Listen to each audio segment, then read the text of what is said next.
क्या कह रही हैं? सानिया को कोई मेंटल इशू नहीं है। She is perfectly fine. आप लोगों के सामने है वो। तो क्या नर्वस ब्रेकडाउन बिला वजह हो गया? उसने तुम्हें कुछ तो बताया होगा ना? क्या तुम्हें मुझसे शेयर नहीं करना चाहिए था? सानिया ने मुझसे इस बारे में कभी कोई बात नहीं की। मुझे अंदाजा था। उसने तुमसे क्या शेयर किया होगा जरूर। अम्मी प्लीज। किसी लड़के का चक्कर है?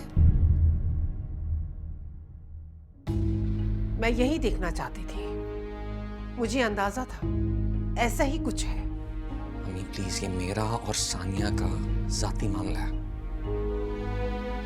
तुम्हारे डैड बिल्कुल ठीक कहते थे, सोच समझ के देखभाल के फिर रिश्ता करो। जिस लड़की की मां ने दूसरी शादी कर ली, अपनी बेटी को छोड़ दिया, क्या वो उसकी औलाद नहीं थी? ये भी उसी की औलाद है और आखिर ये भी ऐसा ही करेगी।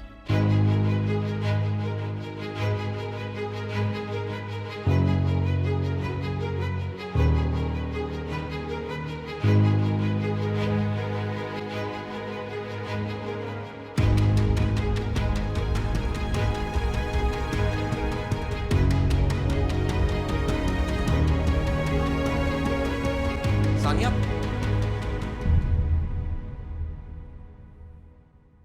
उसने सब सुन लिया।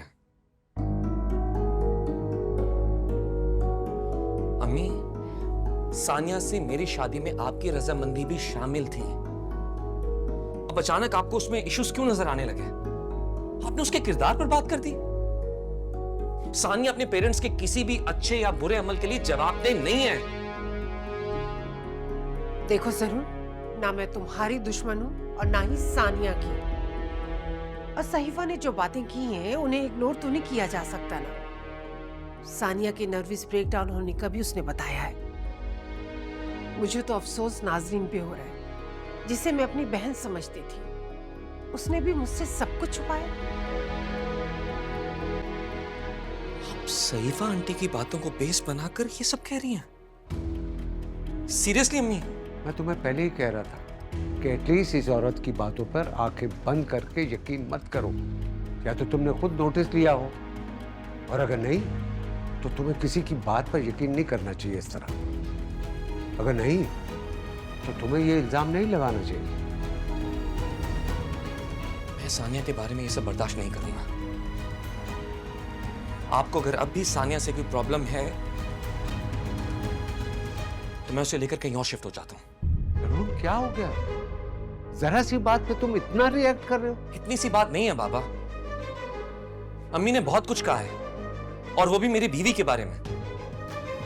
उसकी इज्जत मुझसे जुड़ी है और उसके बारे में कोई भी गलत बात मैं बर्दाश्त नहीं करूंगा।